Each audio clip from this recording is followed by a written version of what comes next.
अस्सलाम वालेकुम dear students. आज नर्वस सिस्टम की ये हमारी तीसरी वीडियो है जिसमें हम बेसिक नर्वस सिस्टम के बारे में पढ़ रहे हैं, जो कि तकरीबन मिडल लेवल तक जो है जितने भी एमसीक्यूज़ हैं या टॉपिक हैं नर्वस सिस्टम के हवाले से उसको ये कवर करता है।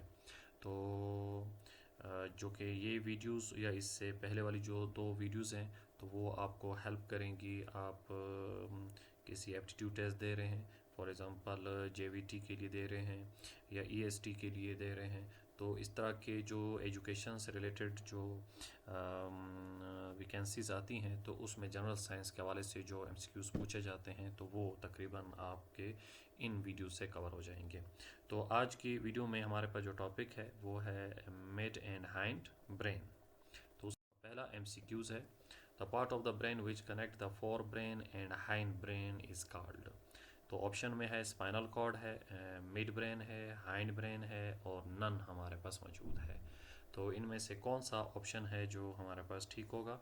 तो अगर आप इसको इस फिगर में भी देखें तो ये ऊपर वाला जितना भी ब्रेन है इसको हम फोर ब्रेन कहते हैं, और ये हमारे पास जो है पिंक कलर का जो है ये मिड ब्रेन है, और इससे नीचे वाला जो ये पार्ट है इसको हम हाइंड ब्रेन कहते हैं, और उससे नीचे जो ये नीचे की तरफ जा रहा है तो इसको हम स्पाइनल कॉर्ड कहते हैं। तो फोर ब्रेन ऊपर मौजूद है और ये हाइंड ब्रेन यहाँ पे मौजूद है, तो इसके दरमियान में जो चीज़ आ रही है वो हमारे पास क्या है? Mid brain. तो मिड ब्रेन जो है वो एक लिहाज से कनेक्ट कर रहा है, किसको कनेक्ट कर रहा है? ये फोर ब्रेन और हाइंड ब्रेन को जो चीज़ कनेक्ट कर रही है तो वो हमारे पास जो है वो मिड ब्रेन जो है वो हमारे पास मौजूद है। तो इसका ठीक ऑप्शन जो होगा वो आपके पास क्या होगा? मिड ब्रेन होगा। तो नेक्स्ट एमसीक्यूज़ की तरफ चलते हैं। नेक्स्ट एमसीक्यूज़ जो सेकंड है हमारे पास, the part of the brain which control hearing and sight. यानी कि ब्रेन का कौन सा पार्ट है जो हेयरिंग एंड साइट को कंट्रोल करता है? तो उसमें अगर आप फिगर देखें तो ये हमारे पास थ्री पार्ट्स मौजूद हैं।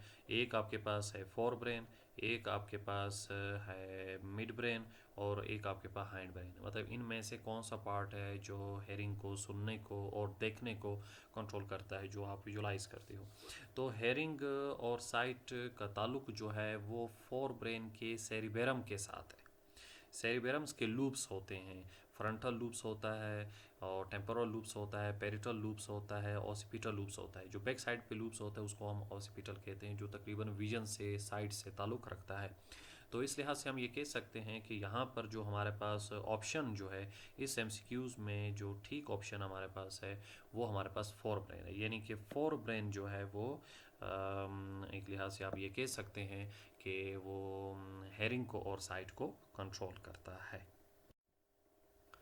नेक्स्ट एमसीक्यूज़ है number 3, cerebellum belong to which part of the brain. यानी कि इस वक्त आपके पास फिर ब्रेन के तीनों पार्ट्स दिए हुए हैं आपको, और तो इन तीनों पार्ट्स में से फोर ब्रेन, मिड ब्रेन और हाइंड ब्रेन में सेरिबेलम किससे ताल्लुक़ रखता है, किस ब्रेन के पार्ट से ताल्लुक़ रखता है? तो सेरिबेलम का ताल्लुक़ जो है वो हमारे पास आप कह सकते हैं कि हाइंड ब्रेन के साथ होता है। तो हाइंड ब्रेन इसका ठीक ऑप्शन होगा। तो दो हमारे पास टर्म्स हैं जो तकरीबन प्रोनाउंसिएशन में थोड़ी बहुत मैच करती हैं, एक सेरिबेरम है और एक आपके पास सेरिबेलम है हमारे पास। तो जो हमारे पास सेरिबेरम है, जो कि सबसे बड़ा पार्ट है जो ये मौजूद है, इसका ताल्लुक फोर ब्रेन के साथ है, जबकि जो सेरिबेलम है तो इसका ताल्लुक हाइंड ब्रेन के साथ है। तो इसलिए आपके पास इस ऑप्शन का, इस एक्सक्यूज़ का जो ठीक ऑप्शन है वो सी है, यानी कि हाइंड ब्रेन आपके पास होगा। How many parts of the hind brain. Hind brain के कितने पार्ट्स आपके पास हो सकते हैं? तो आपके पास जो लास्ट एमसीक्यूज में भी यही इमेज मौजूद था, जिसमें पॉन्स आता है, सेरिबेलम आता है और मेडुला ऑब्लांगेटा आता है। तो इस लिहाज से आप ये कह सकते हैं कि हाइंड ब्रेन के जो टोटल पार्ट्स हैं वो हमारे पास कितने हैं? 3 पार्ट्स मौजूद हैं। तो इसमें जो ठीक ऑप्शंस हमारे पास है वो आपके पास होगा ऑप्शन बी यानी कि 3 पार्ट जो हैं वो हमारे पास एक लिहाज से सेरिबेरम के आपके पास होते हैं, यानी कि इसके हैंड ब्रेन के, यानी कि हैंड ब्रेन के जो नंबर ऑफ पार्ट्स हैं जो कि इन्वॉल्व आपके पास होते हैं इस स्ट्रक्चर की कंपोजिशन के अंदर, वो 3 हैं। एक पॉन्स है जो सबसे ऊपर होता है और पॉन्स की बैक साइड पर सेरिबेलम मौजूद है और मेडोला जो है वो सबसे नीचे मौजूद है। तो एक लिहाज से आप ये भी कह सकते हैं कि ब्रेन का पूरे जो हमारे सेंट्रल नर्वस सिस्टम में जो ब्रेन है उसका जो आखिरी पार्ट है वो मेडोला है, क्योंकि मेडोला के बाद क्या स्टार्ट हो जाता है, स्पाइनल कॉर्ड स्टार्ट हो जाता है। यानी कि जो ब्रेन है उसका आखिरी पार्ट मेडोला है, मेडोला से नीचे कोई भी ब्रेन का पार्ट मौजूद नहीं होगा। तो हैंड ब्रेन लास्ट पार्ट है और हैंड ब्रेन के 3 पार्ट्स हैं, उनमें जो लास्ट पार्ट है वो मेडोला है और पॉन्स उसका फर्स्ट पार्ट है और उसी की बैक साइड पर सेरिबेलम मौजूद है। और ब्रेन के जितने भी पार्ट्स हैं उनमें दूसरे नंबर पर जो बड़ा पार्ट्स मौजूद है दूसरे नंबर पर वो सेरिबेलम है। पहले नंबर पर सेरिबेलम है, दूसरे नंबर पर सेरिबेलम आता है। नेक्स्ट एमसीक्यू की तरफ चलते हैं। The part of the hind brains which control the sense of taste, यानी कि ब्रेन का कौन सा पार्ट है जो एक लिहाज से आप ये कह सकते हैं कि हैंड ब्रेन का वो कौन सा पार्ट है जो सेंस ऑफ टेस्ट को कंट्रोल करता है। तो सेंस ऑफ टेस्ट, इनके टेस्ट का ताल्लुक वैसी फोर ब्रेन के साथ भी है, यानी कि फोर ब्रेन के जो लूप्स हैं तो वो भी टेस्ट को जज करते हैं। लेकिन हैंड ब्रेन में कौन सा पार्ट है जो कि सेंस ऑफ टेस्ट को कंट्रोल करता है, सेरिबेलम है, पॉन्स है या मेडोला है। तो इसका जो ठीक ऑप्शन हमारे पास आता है वो आपके पास है मेडोला, यानी कि मेडोला इसका एक ठीक ऑप्शन आपके पास होगा, यानी कि मेडोला ही जो है वो कंट्रोल करता है कि इसको सेंस ऑफ टेस्ट को कंट्रोल कर रहा होता है। असल में ऐसा है कि जो मेडोला हमारे पास ये पार्ट है इससे नर्व्स निकलते हैं, जो नेक्स्ट वीडियोस में आपके पास मैं इंशाल्लाह वो भी शेयर करूँगा कि जो हमारे पास पेरिफेरल नर्वस सिस्टम है। तो कुछ वीडियोस में हम जो लास्ट 2 वीडियोस हैं नर्वस सिस्टम के हवाले से, तो उसके अंदर हमने पेरिफेरल नर्वस सिस्टम को भी डिस्कस किया है। पेरिफेरल नर्वस सिस्टम्स जो है वो नर्व्स पे मुश्तमिल होता है और नर्व्स की 2 टाइप्स है, एक क्रेनियल नर्व्स है और एक स्पाइनल नर्व्स है। जो ब्रेन से नर्व्स निकलती हैं, 12 पेयर ऑफ नर्व्स निकलती हैं ब्रेन से जो इस पूरे ऊपर वाले पार्ट को कंट्रोल करती हैं। तो वो उन नर्व्स को हम क्रेनियल नर्व्स कहते हैं जो ब्रेन से नर्व निकलती हैं।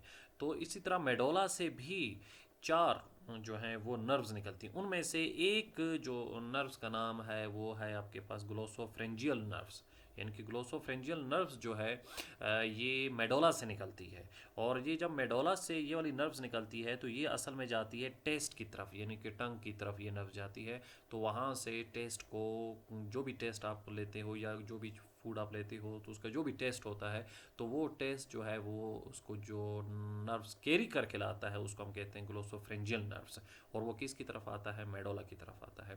तो ये नर्व्स मेडोला से निकलती है और मेडोला जो है वो एक लिहाज से टेस्ट को कंट्रोल करता है। और इसके अलावा फोर ब्रेन के लूप्स जो है वो उसका भी ताल्लुक जो है वो टेस्ट के साथ कुछ ना कुछ होता है। इस वक्त क्योंकि हैंड ब्रेन से पूछा गया तो हैंड ब्रेन में मेडोला इन्वॉल्व होता है इस टेस्ट की अंदर। नेक्स्ट एमसीक्यूज हमारे पास है, विच part of the hind brain is responsible for body coordinations, कौन सा ऐसा पार्ट है जो बॉडी कोऑर्डिनेशंस के साथ ताल्लुक़ रखता है। तो उसका जो ठीक ऑप्शन हमारे पास है वो है सेरिबेलम है। पॉन्स मेडोला भी है लेकिन सेरिबेलम कोऑर्डिनेशन कंट्रोल करता है। कोऑर्डिनेशंस का मतलब ये है कि जैसे फॉर एग्जांपल अभी ये फीमेल जो है अपने शूज़ को एडजस्ट कर रही है तो इसने अपनी बॉडी को बेंड भी किया हुआ है और इसने अपने हाथों को भी वहाँ तक पहुँचाया है, तो वो यानी कि अपने आप को एक टांग के ऊपर बैलेंस भी किया है, शूज़ भी पहन रही है, यानी कि पूरी बॉडी जो है वो एक लिहाज से कोऑर्डिनेट कर रही है। तो इस कोऑर्डिनेशन को यानी कि जो बॉडी के पार्ट्स हैं, यानी कि लेग है इस वक्त, इस मतलब इस पोजीशन के अंदर लेग्स भी इन्वॉल्व हैं, फुट भी इन्वॉल्व है, हैंड भी इन्वॉल्व हैं, फिंगर्स इन्वॉल्व हैं और बॉडी का जो पोजीशन है, टेक्सचर जो चेंज हुआ है वो भी इन्वॉल्व है। मतलब ये एक कोऑर्डिनेशन है पूरी बॉडी की, सिर्फ शूज़ को ठीक करने में आपके पास बॉडी के डिफरेंट पार्ट्स इन्वॉल्व हो रहे हैं। तो इस कोऑर्डिनेशन को हैंड ब्रेन का जो पार्ट कंट्रोल करता है उसको हम सेरिबेलम कहते हैं। तो इस एमसीक्यूज़ का जो ठीक ऑप्शंस हमारे पास आया होगा वो आपके पास क्या है, सेरिबेलम आपके पास है, यानी कि सेरिबेलम इसका जो हमारे पास है वो आप कह सकते हैं कि वो एक करेक्ट ऑप्शन है जो कि कोऑर्डिनेशन को कंट्रोल करता है, हमारी बॉडी के अंदर जो कोऑर्डिनेशन हो रही होती है उसको कंट्रोल करता है। नेक्स्ट आपके पास है number 7, which part of the hind brain control breathing. Breathing को ब्रेन का कौन सा पार्ट जो है वो कंट्रोल करता है हाइंड ब्रेन में।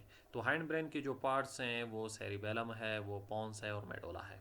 तो एक चीज़ ज़हन में रखें कि जो सेरिबेलम है ये सेकंड लार्जेस्ट पार्ट है। सेरिबेलम लर्निंग प्रोसेस को भी कंट्रोल करता है। हायर क्लासेस में हम लर्निंग प्रोसेस को भी इसमें लाते हैं। कोऑर्डिनेशन कंट्रोल करता है, वॉकिंग हो गया, रनिंग, जंपिंग हो गया, मतलब इन चीज़ों को कंट्रोल कर रहा होता है। और जो हमारे पास मेडोला एक लिहाज से है, तो मेडोला का आपके पास इनवॉलेंट्री फंक्शन के साथ है। चाहे स्टारवेशन हो, फास्ट स्टेट में हो, या आपको हंगर लगती है यानी कि भूख आपको लगे, या इसके अलावा जो है एक लिहाज से ब्रीथिंग जैसे हो गया अभी इस वक्त जो एमसीक्यूज़ में पूछा भी गया है, और ब्लड प्रेशर्स हो गया, हार्ट बीट होगी। तो इस तरह के जो इनवॉलेंट्री एक्शन है बॉडी के अंदर से, तो उसको जो चीज़ कंट्रोल करती है उसको हम मेडोला कहते हैं। ये वैसे जो ब्रीथिंग है वो इनवॉलेंट्री भी है, वॉलेंट्री भी है, ये दोनों है आपके पास। ये हायर क्लासेस में एफएससी लेवल में हम पढ़ते हैं। इनवॉलेंट्री भी और वॉलेंट्री भी प्रोसेस भी होता है, क्योंकि आप अपनी ब्रीथिंग को रोक भी सकते हैं। और आप जब एक लिहाज से सोए हुए होते हैं तो तब भी आप ब्रीथिंग ले रहे होते हैं, तो वो इनवॉलेंट्री होता है एक लिहाज से। तो वो इनवॉलेंट्री जो एक्शन है उसको जो ब्रेन का पार्ट कंट्रोल करता है, तो उसको हम क्या कहते हैं, मेडोला कहते हैं। यानी कि जो मेडोला हमारे पास है इस एमसीक्यूज़ का ठीक ऑप्शन है। मेडोला जो है वो कंट्रोल करता है, किस चीज़ को कंट्रोल करता है, ब्रीथिंग को कंट्रोल कर रहा होता है, मैकेनिज्म को। नेक्स्ट है involuntary action of the body controls by. अभी मैंने बताया इनवॉलेंट्री एक्शंस को जो है वो मेडोला ही कंट्रोल्स जो है वो करेगा। तो इस एमसीक्यूज़ का भी जो ठीक ऑप्शन है वो मेडोला है, जिसकी डिटेल मैं अभी लास्ट एमसीक्यूज़ में आपको बता चुका हूँ कि ये किन किन फंक्शंस को कंट्रोल कर रहा होता है। नेक्स्ट एमसीक्यूज़ है number 9, which part of the brain control the sleeping and awakening. देखें, स्लीपिंग और जो अवेकनिंग है, यानी कि आप जब सोते हो या आप जागते हो तो लाजमन ब्रेन जो है आपकी बॉडी को कंट्रोल कर रहा होता है।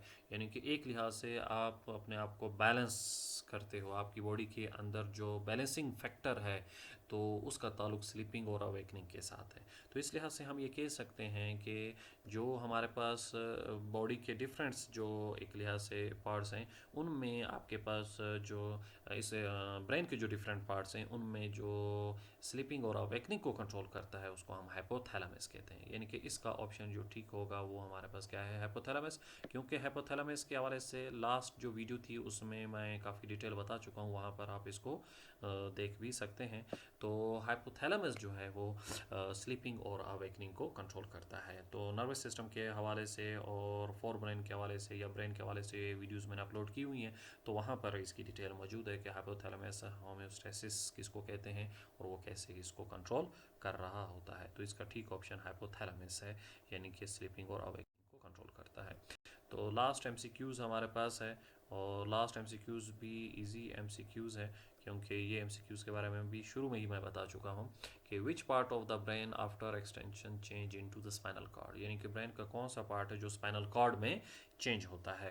तो स्पाइनल कॉर्ड में आपके पास जो ब्रेन का पार्ट चेंज होता है वो मेडोला है। मेडोला लास्ट पार्ट है ब्रेन का, और ब्रेन के मेडोला के पार्ट के बाद ही स्पाइनल कॉर्ड स्टार्ट होता है। तो इसलिए इसका ऑप्शन जो ठीक ऑप्शन है वो हमारे पास क्या होगा, मेडोला होगा। मेडोला ठीक ऑप्शन है, मेडोला के बाद ही स्पाइनल कॉर्ड जो है वो हमारे पास स्टार्ट होगा। तो ये आज की जो है वीडियो है जिसमें आपके पास डिफरेंट एमसीक्यूज़ हमने कुछ डिस्कस किए हैं। इससे पहले भी मैं 2 वीडियोस जो हैं नर्वस के हवाले से अपलोड कर चुका हूँ, और 1-2 और वीडियोस भी हैं तो जिसमें तकरीबन ये बेसिक जो हमारे पास है मिडिल क्लास तक वो सारा इसमें कवर हो जाता है।